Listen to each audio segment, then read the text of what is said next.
आदिवासी समुदाय जल जंगल जमीन की बात करता है तो उसको नक्सलवाद का ठप्पा दे दिया जाता है, उसके नक्सलवाद के नाम से मारा जाता है। छत्तीसगढ़ का बस्तर का इलाका हम देखते हैं, 11 साल की बच्ची को मारा जाता है और कहा जाता है कि नक्सलाइट थी। 3-3, 4-4 साल के बच्चों को मारा जाता है, गर्भवती महिलाओं को मारा जाता है।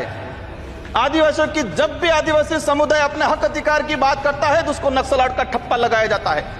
मानगढ़ दाप में 1500 आदिवासी शहीद हुए थे, मोदी जी 2 बार आए, लेकिन मानगढ़ के लिए आदिवासी समुदाय के लिए एक शब्द नहीं बोल के गए, कुछ नहीं करके गए। तो उन्होंने आदिवासी समुदाय कोई ईसा धर्म अपना रहा है, कोई हिंदू धर्म अपना रहा है, अलग अलग जगह बटा हुआ है। आदिवासियों की आइडेंटिटी, उनकी पहचान खत्म हो रही है। आदिवासी समुदाय अपनी पहचान बचाने को लड़ रहा है और लंबे समय से कह रहा है कि आदिवासियों की अलग से जनगणना कॉलम होना चाहिए, धर्म कोड होना चाहिए। धन्यवाद सभापति महोदय, आज आपने बजट पे बोलने का अवसर प्रदान किया। पक्ष और विपक्ष दोनों ने बजट को लेके काफी चर्चा हुई। देश का जब बजट आता है तो देश का युवा एक आस लगा के बैठता है कि इस बार कुछ अच्छा होगा। देश का गरीब, देश का आदिवासी, देश का एससी ये आस लगा के बैठता है कि कुछ अच्छा होगा। हमारे राजस्थान की बात करें, राजस्थान में डंका बजा रहे थे कि डबल इंजन की सरकार है, सब कुछ हो जाएगा।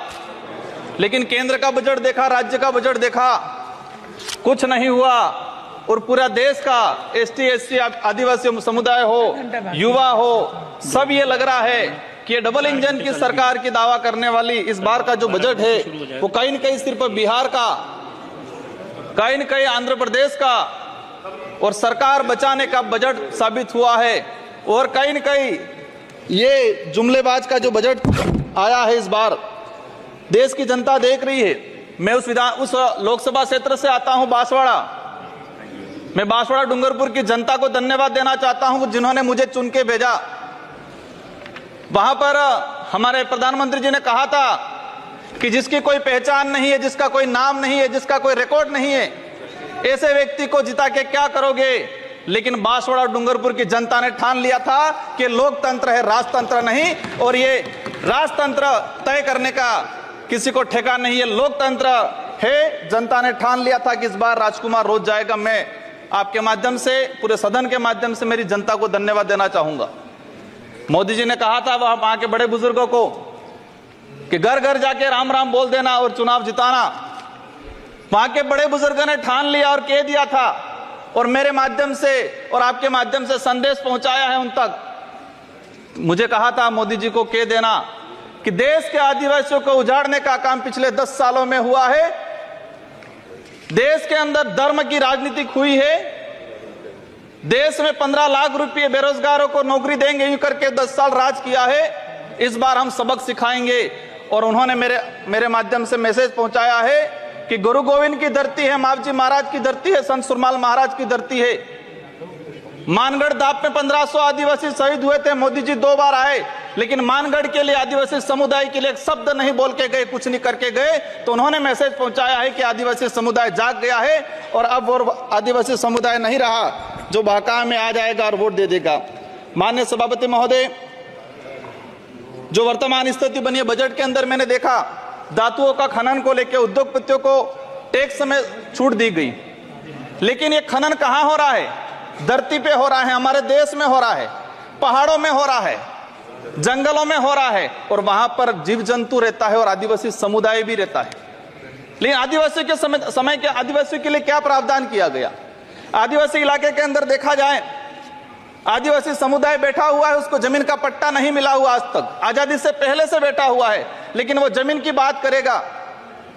सभापति महोदय, यहां पर सत्ता को लेके होड़ मची रहती है, सत्ता पाने को लेके बोला जाता है। मैं जो कहना चाह रहा हूं, हमें सत्ता नहीं चाहिए, हमें हमारा अस्तित्व बचाना है, हमारा स्वाभिमान बचाना है, हमारा जल जंगल जमीन बचाना है। और देखा गया देश के अंदर आदिवासी समुदाय जल जंगल जमीन की बात करता है तो उसको नक्सलवाद का ठप्पा दे दिया जाता है, उसके नक्सलवाद के नाम से मारा जाता है। छत्तीसगढ़ का बस्तर का इलाका हम देखते हैं, 11 साल की बच्ची को मारा जाता है और कहा जाता है कि नक्सलाइट थी। 3-3, 4-4 साल के बच्चों को मारा जाता है, गर्भवती महिलाओं को मारा जाता है। आदिवासियों की, जब भी आदिवासी समुदाय अपने हक अधिकार की बात करता है तो उसको नक्सलवाद का ठप्पा लगाया जाता है। सभापति महोदय, आदिवासी समुदाय को या एससी समुदाय को फ्री की योजना हम कहते हैं, हमें फ्री की योजना मत दो, हमें हमारा हक दो, जल जंगल जमीन का मालिकाना हक दो। और संविधान के अंदर शेड्यूल 5 के अंदर, शेड्यूल 6 के अंदर जो रिजर्वेशन पॉलिसी लागू की है उसको धरातल पे लागू किया जाए। माननीय सभापति महोदय, मैंने देखा है भाजपा अलग अलग राज्यों में अलग अलग चीज कहती है। कई जगह कहती है बीफ खाओ, कई जगह मत खाओ। हमारे आदिवासी समुदाय को लेकर एक धर्म कोड की लंबे समय से मांग चल रही है कि आदिवासी समुदाय को अलग से धर्म कोड दिया जाए। आजादी से पहले 1871 से लगा के 1951 तक अलग जनगणना हुई है। आज आदिवासी समुदाय कोई ईसा धर्म अपना रहा है, कोई हिंदू धर्म अपना रहा है, अलग अलग जगह बटा हुआ है। आदिवासियों की आइडेंटिटी, उनकी पहचान खत्म हो रही है। आदिवासी समुदाय अपनी पहचान बचाने को लड़ रहा है और लंबे समय से कह रहा है कि आदिवासियों की अलग से जनगणना कॉलम होना चाहिए, धर्म कोड होना चाहिए। झारखंड के अंदर 11 नवंबर 2020 को झारखंड विधानसभा में प्रस्ताव पास हुआ अलग से आदिवासी धर्म कॉलम को लेके। वहां विपक्ष में भाजपा थी और भाजपा ने समर्थन दिया और कहा कि आदिवासी समुदाय धर्म व्यवस्थाओं में भले हिंदू हो ईसाई उसमें नहीं आता है, आदिवासियों की अलग परंपरा रीति रिवाज है, उनको धर्म कोड जारी किया जाए। लेकिन राजस्थान में अलग तरीके से माहौल बनाया जाता है। हम कहते हैं हमें किसी धर्म में नहीं रहना है, हमको आदिवासी है, आदिवासी रहने दिया जाए। माननीय सभापति महोदय, लंबे समय से देखा गया है, कहते हैं वनवासी, कोई कहता है कुछ और। हम कहते हैं हमारी जो आइडेंटिटी है, हमारा जो देखा गया है कई बार कि जो व्यवस्था बनी है उस व्यवस्था के अंदर हम कई बार कहते हैं हमें कुछ मत दो एजुकेशन को लेकर।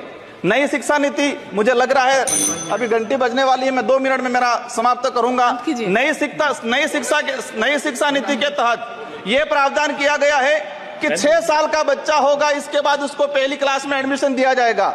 माननीय सभापति महोदय, मैं कहना चाह रहा हूं निजीकरण को बढ़ावा देने का तरीका है ताकि सरकारी संस्थाएं खत्म हो, प्राइवेटकरण हो, ये कहा गया है। मैं अंत में एक ही चीज कहना चाहूंगा मैडम, मेरे लोकसभा क्षेत्र के अंदर गुजरात और राजस्थान का बॉर्डर है, वहां पर माही और कड़ना बना है।